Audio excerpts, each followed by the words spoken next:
Welcome to the Banker Lamp. Please enjoy the video. You start by powering the unit and verifying battery or aircraft bus power. This prevents mid-procedure resets. Once done, remove the unit from the panel following the panel mount screws and note connector orientation so reinstallation is foolproof. Make sure to ground yourself with an anti-static strap to avoid display damage while handling the LCD ribbon.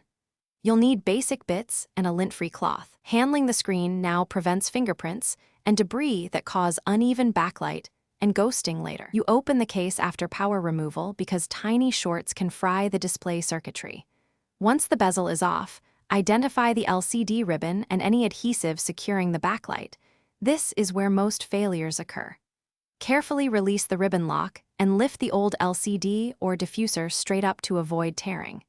Install the new module, align edges, and reseat the ribbon with even pressure. Firm but gentle connection prevents intermittent display or touch issues when you power up again. You now reassemble the unit in reverse order, torquing screws lightly to keep the housing square. Uneven pressure causes pressure spots on the display. Once reinstalled, power up and run the built-in display self-test and adjust brightness and contrast so text is crisp. Make sure GPS and comm functions return to normal. If you see lines, flicker, or no backlight, immediately power down and reseat the LCD ribbon and connector pins. That single step fixes most post-repair display problems. Thanks for watching. If this was helpful, leave a like and consider subscribing. See you next time.